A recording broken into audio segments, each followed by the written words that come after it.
Hey YouTube, I want to follow up our video on our goats by talking about the pallet shelters I've built. We built this pallet shelter late in the winter after we acquired the 3 Sonnens. We only had the 2 alpine mixes before, so the shelters that I had built in the other paddock over here were sufficient for them to winter through. But after getting these guys here and having such a large number, we actually acquired 4 Sonnens, one of which we've sold. The 3 females kitted out within 1 week, and so this was a must, having the 6 adult goats and 5 kids. This was a pretty crowded area there for a couple of the later snows that we had. So let me just go ahead and get into what I've done here. So the 3 walls are 5 by 10 pallets. These are large pallets. We have a local company here in Northwest Arkansas that we go to that sets pallets outside that they are discarding, and so we're able to go by every once in a while whenever we need some with our trailer and load them up and take as many as we want for free. Some of which have broken boards. These 3 were actually really good condition. So what I've done is I put T-posts down in the ground, and we'll go inside here in just a second and show you that. But on each wall there are 2 T-posts holding it up that I'm wired it to, and then the 4x4s on the inside actually came from wood that we had from a storage building that had been torn down because of the wind over the winter. So it was basically scrap material. So I was able to cut those to fit and anchor those to T-post as well. So when we go inside, I'll show you that.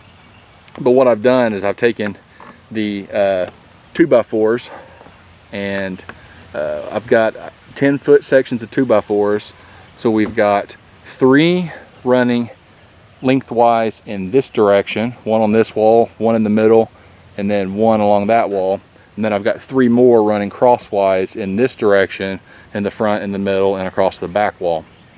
And then the roof panels on top of that. So let's go inside and take a look at the interior and how it's all fastened together, and then I'll get back and talk about the roofing.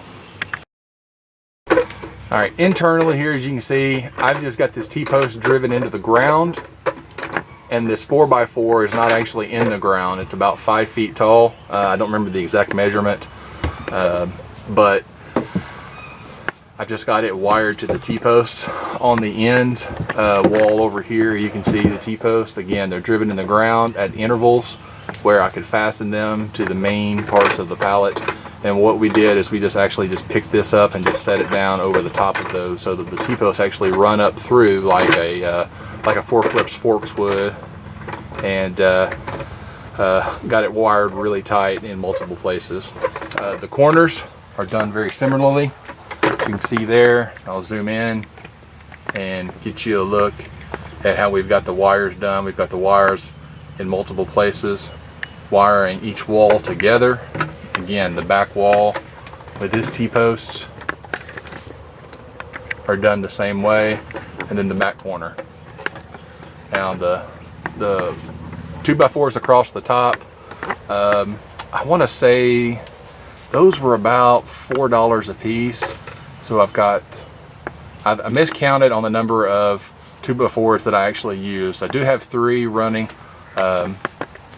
lengthwise here from east to west, but from north to south I've actually got 5. So we've got 8 total 2x4s, 10-foot 2x4s that I had to buy. So we're looking at about $32, I think, is what the price was at Lowe's for those 2x4s. So now I'm going to go ahead and step back outside and talk about the roof. All right, the roofing material we've got here, I purchased at Lowe's. It's called Ondura. After having purchased this, having put it up here, it's doing a really good job at keeping the goats dry. I don't have any issues there. I think it's pretty durable so far. I mean, we've only had this up here just a few months. But I probably would go ahead and do 10 the next time. This stuff, the reason I went with this stuff is I looked at the 10. We were looking at about $35 a sheet for the 10, and this stuff was $20 a sheet. It took 6 sheets to cover this 10 by 10 area. And so that's the main reason, was the cost difference. The main thing, let's see if I can find an area where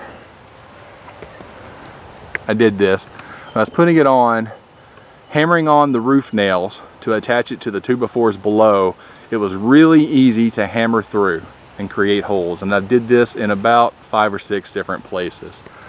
Other than that, it was very easy to put up. It's very lightweight material. But mainly because I did do that in about 5 or 6 places, I felt like I wouldn't have done that if I had actually used 10.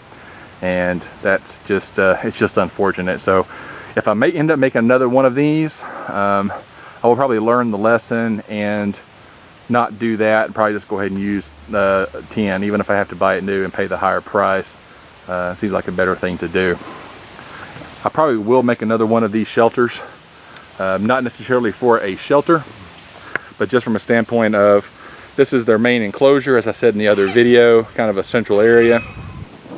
When we want to come out and milk them, I'm probably going to build another one of these to put the milk stand under in case of inclement weather, when it's cold and whatnot. I want to have an area that we can go in that's closed on 3 sides, maybe even close in part of the front, just kind of have a doorway to lead them into, have a milk stand inside where it's good and warm and out of the elements. So anyways, if you have questions, please let me know, comment below and ask them.